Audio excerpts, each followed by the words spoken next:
Hi friends, ഞാനിന്ന് നിങ്ങളുമായിട്ട് share ചെയ്യാൻ പോകുന്നത് എല്ലാ വീട്ടമ്മമാർക്കും വളരെ യൂസ്ഫുള്ളായ നല്ല അടിപൊളി ടിപ്സുകളുമായിട്ടാണ്.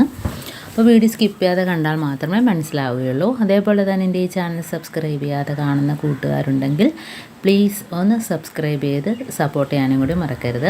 അപ്പോൾ നമുക്ക് ഫസ്റ്റ് ടിപ്പിലോട്ട് കിടക്കാം. അപ്പോൾ നമ്മൾ സാരിയൊക്കെ പിന്ന് കുത്തുമ്പോഴത്തേനും ഇതേപോലത്തെ സാരിയിൽ പ്രത്യേകിച്ച് നൂലൊക്കെ വലിയാൻ ചാൻസ് ഉണ്ട്. അപ്പോൾ അങ്ങനെ ഇല്ലാതിരിക്കണമെങ്കിൽ ഇതേപോലെ ഒരു കഷ്ണം മെഴുകുതിരി മാത്രം മതി. അതിനകത്ത് നമ്മൾ പിന്നൊന്ന് കുത്തിയതിന് ശേഷം ആ മെഴുക് ആ പിന്നിനകത്ത് ഇരിക്കും. കാരണം നമ്മളതിനകത്ത് കുത്തിയിട്ട് ഇതേപോലെ സാരിയിൽ കുത്തുകയാണെങ്കിൽ നൂലൊന്നും വലിയത്തില്ല. അതേപോലെ തന്നെ പോളിസ്റ്റർ ആണെങ്കിലും പെട്ടെന്ന് തന്നെ നമ്മൾ സാരിയിൽ നൊറിയൊക്കെ പിടിക്കുമ്പോഴത്തേനും ഇതേപോലത്തെ സാരി പ്രത്യേകിച്ച് നൂല് പെട്ടെന്ന് വലിയാൻ ചാൻസ് ഉണ്ട്. അപ്പോൾ അങ്ങനെ ഇല്ലാതിരിക്കണമെങ്കിൽ ഇതേപോലെ മെഴുകുതിരിയിൽ 1-2 വട്ടം കുത്തിയതിന് ശേഷം ഉണ്ടോ സ്വല്പം മെഴുക് അതിനകത്ത് ഇരുന്നാൽ പെട്ടെന്ന് നമുക്ക് തന്നെ അതാണ്ട് ഇതേപോലെ കുത്തുമ്പം തന്നെ പെട്ടെന്ന് കയറും. അതേപോലെ തന്നെ നമ്മൾ ചുരിദാറിൽ ഷാൾ കുത്തുകയാണെങ്കിലും ഇതേപോലെ ചെയ്താൽ മതി. അപ്പം നമുക്ക് വളരെ ഈസി ആയിട്ട് തന്നെ നൂലൊന്നും വലിയാതെ നമുക്ക് സാരിയാണേലും ചുരിദാറാണേലും നല്ല രീതിയിൽ തന്നെ നമുക്ക് കുത്താം. അതേപോലെ തന്നെ നമ്മൾ ഈ കത്രികയൊക്കെ ഉപയോഗിച്ചിട്ട് മാറ്റിയിടുമ്പോഴത്തേനും അത് പിന്നെ കുറച്ച് ദിവസം കഴിയുമ്പോഴത്തേനും അത് ബെൻഡായിട്ടിരിക്കും. അപ്പോൾ അങ്ങനെ ഉള്ള ആ ബുദ്ധിമുട്ട് മാറണമെങ്കിൽ നമ്മൾ ഇതേപോലെ ഒരു ടിന്നിനകത്ത് ഞാനിപ്പോൾ എടുത്തിരിക്കുകയാണ്. വെളിച്ചെണ്ണയും മണ്ണെണ്ണയും കൂടെ കലർത്തിയാണ് എടുത്തിരിക്കുന്നത്. അപ്പം നമ്മൾ തയ്യൽ മെഷീനിലാണേലും ഇതേപോലെ ഇട്ട് കൊടുത്താൽ നല്ലതാണ്. ഞാൻ വർഷങ്ങൾ കൊണ്ട് ഈ എണ്ണയാണ് ഞാൻ തയ്യൽ മെഷീനിൽ ഉപയോഗിക്കുന്നത്.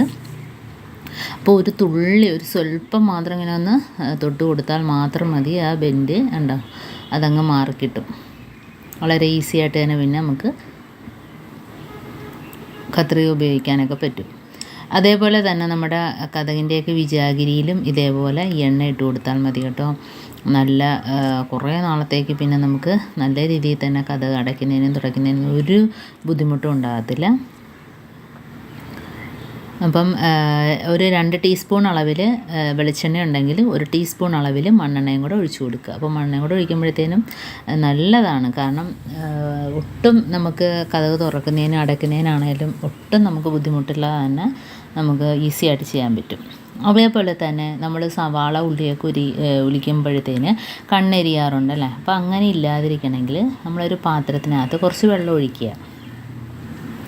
എന്നിട്ട് നമുക്ക് എത്രമാത്രം ഉണ്ടോ അതനുസരിച്ച് വെള്ളം ഒഴിച്ച് കൊടുക്കുക. പിന്നെ അതിനകത്തൊരു സ്വല്പം വിനാഗിരിയും കൂടെ ഒഴിച്ച് കൊടുക്കുക. അതിനുശേഷം നമ്മൾ ഉള്ളി സവാള ഒക്കെ നമ്മൾ അതിനകത്ത് മുക്കി വെച്ച് ഒരു അരമണിക്കൂറിന് ശേഷം നമ്മൾ ഒലിച്ചെടുക്കുകയാണെങ്കിൽ നമുക്ക് കണ്ണൊന്നും എരിയത്തും ഇല്ല, ഒരു ബുദ്ധിമുട്ടും ഇല്ലാതെ നമുക്ക് എത്ര സവാള വേണമെങ്കിലും അരിഞ്ഞെടുക്കാം. അപ്പോൾ ഈ രീതിയിൽ ചെയ്യാത്തവരൊന്ന് ചെയ്ത് നോക്കുക. കൊച്ചുള്ളി ആണെങ്കിലും നമുക്ക് എത്ര വേണേലും നമുക്ക് ഒലിച്ചെടുക്കാം. ഇതിപ്പം ഞാൻ അത്യാവശ്യം കുറച്ച് ഇട്ട് കാണിക്കുന്നതേ ഉള്ളൂ. അപ്പോൾ ഇതേ രീതിയിൽ ചെയ്യാത്തവരൊന്ന് ചെയ്ത് നോക്കുക. നമുക്ക് എത്ര അരിഞ്ഞെടുത്താലും കണ്ണെരിയാതെ തന്നെ നമുക്ക് സവാളയാണേലും ഉള്ളിയാണേലും അരിഞ്ഞെടുക്കാൻ പറ്റും.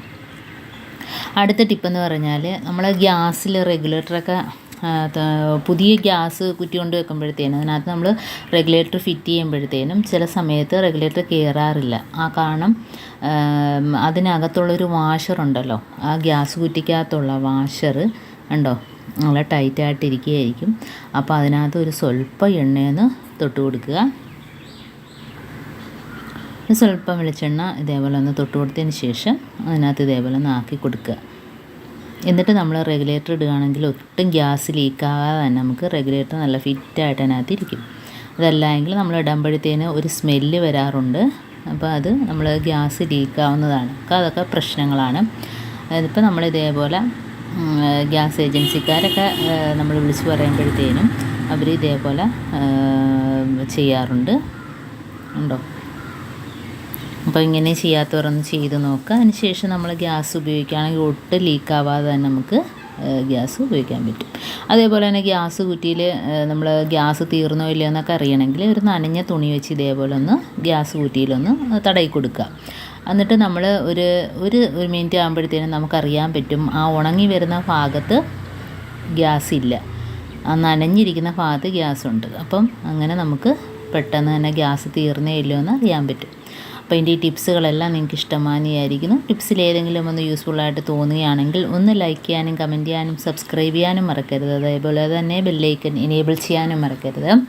എന്നാൽ മാത്രമേ ഞാനിടുന്ന ഓരോ വീഡിയോസും നിങ്ങളുടെ മുമ്പിൽ നോട്ടിഫിക്കേഷനായി എത്തുകയുള്ളൂ. അപ്പോൾ ഇനിയും നല്ല നല്ല ടിപ്സുകളുമായിട്ട് വീണ്ടും കാണാം. അതുവരേക്കും താങ്ക്സ് ഫോർ വാച്ചിങ്.